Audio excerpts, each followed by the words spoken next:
Hello again, this is Fugen.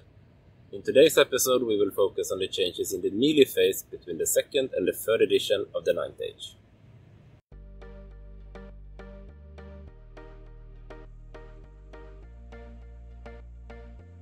In the melee phase, groups of engaged units take turns to fight.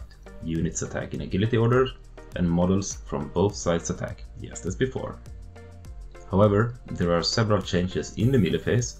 First, if a unit that charged an enemy unit that is shaken, which typically means it has caught a unit that fled from the charge, remove the shaken unit as casualties in the melee phase.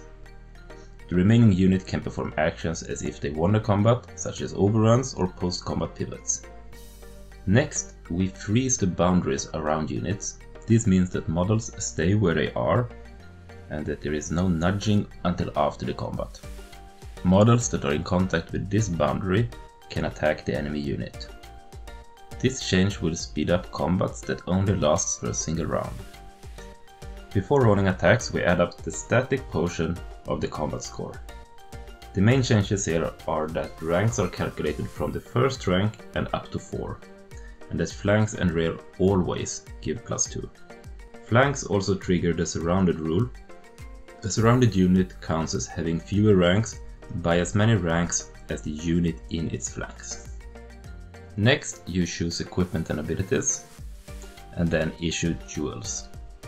Changes in jewels will be discussed in detail in the character episode of this series. Attacks are then made in agility order as usual.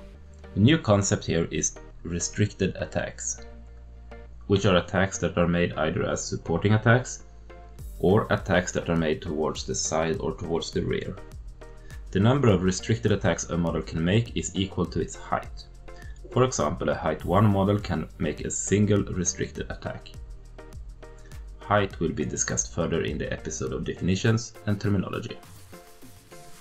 Another change is on the to hit table. Now this table is capped at 5+. After resolving all attacks, we add up HP losses to gain the final combat score. The change here is that a unit that is completely destroyed adds an additional +1. For break tests, the old steadfast rule has been divided into 2 levels, steady and steadfast. A unit is steady if it has more proper ranks than all opponents in the same combat. Remember that surrounded units counts as having fewer ranks. Steady units cannot suffer more than a -3 to its break tests. A unit is steadfast if it has more ranks than all its opponents and also reaches the minimum threshold for the number of proper ranks. This threshold is based on the unit's height. A unit that is steadfast does not suffer any penalties to the break test when losing a combat. If a unit breaks, you roll the flee distance before deciding if you want to pursue. If a unit does not wish to pursue a broken unit, it must pass a command test. Command tests will be explained in a psychology episode. The flee and pursue mechanics themselves are unchanged. Before moving any models, boundaries are now unfrozen, and you nudge models and units together if necessary. Units that are no longer engaged and that didn't perform a pursue or overrun move can now perform a post-combat pivot.